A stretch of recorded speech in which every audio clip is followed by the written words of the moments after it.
সুপ্রিয় দর্শক বন্ধুরা, আমি আপনাদেরকে দেখাচ্ছি যে বেগুন গাছ এই বর্ষা মৌসুমে যে এত সুন্দর বেগুন গাছ আহ, আহ, লাগাতে পারে, এত সুন্দর এত যত্ন সহকারে এই বেগুন গাছের মালিক কৃষক নাজমুল ভাইয়ের আসলে এত আবিষ্কারী।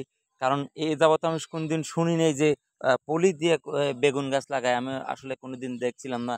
তারপরে কিন্তু আমি ভিডিওর মাধ্যমে আপনাদেরকে দেখাচ্ছি আসলে কৃষকদের পাশে। আমার একটা চ্যানেল আছে, কিন্তু আপনারা জানেন, ইউটিউব চ্যানেল সোনালী টিভি।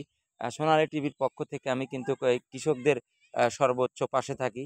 কৃষিকাজ, কৃষি সবকিছু কিন্তু আমি ভিডিওর মাধ্যমে দেখানোর চেষ্টা করি।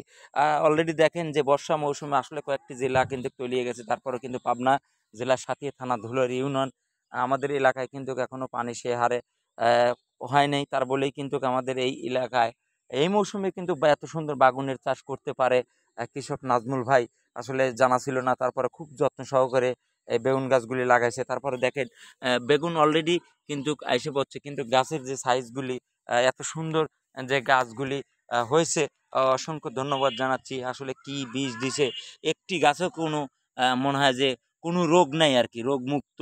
দেখেন কিছু কিছু জায়গায় কিন্তু অলরেডি বেগুন ধরছে, অলরেডি কিন্তু বেগুন আসতেছে। তারপরেও কিন্তু অনেক চেষ্টায় কিন্তু সফল একজন কৃষক নাজমুল ভাই। দেখেন এই যে বেগুনের জালি কিন্তু অলরেডি আইছে, কিন্তু আসলে এক ঝাঁক মনে হয় যে এ পর্যায়ে এতটা সৌন্দর্য, কি বীজ, কি সার, কি ব্যবহার করার কারণে কিন্তু এত সুন্দর গাছটা হওয়ার জন্য ধন্যবাদ জানাচ্ছি নাজমুল ভাইকে, কৃষক নাজমুল ভাই।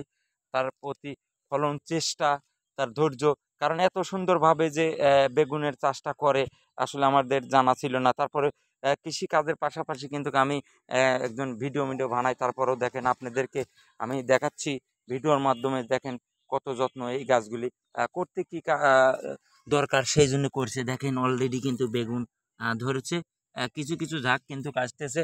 আসলে কৃষক একজন সফল মানুষ নাজমুল ভাই, একজন কৃষি কাজের দেখছি যে ভালোই একটা শ্রম দিচ্ছে, তার বলেই কিন্তু তার গাছগুলি এত সুন্দর হয়েছে। তারপর আমি কিন্তু ভিডিওর মাধ্যমে আপনাদেরকে দেখানোর চেষ্টা করছি। দেখেন অলরেডি বেগুন আইসে আর কি। আসলে গাছগুলি যে সিস্টেম, গাছগুলি আমার মনে হয় যে গাছগুলি কোনো রকম একটি যে একটা রোগ, সেই রোগটা মনে হয় যে নাই। ধন্যবাদ সবাইকে। অবশ্যই আমার চ্যানেলটিকে সবাই সাবস্ক্রাইব করবেন। সোনালী টিভির পক্ষ থেকে আমি ভিডিও মাধ্যমে দেখাচ্ছি। ধন্যবাদ সবাইকে। আর ভিডিওটা যদি কারো ভালো লাগে থাকে অবশ্যই কমেন্ট করবেন, আর আমার চ্যানেলটা সবাই সাবস্ক্রাইব করবেন। ধন্যবাদ সবাইকে।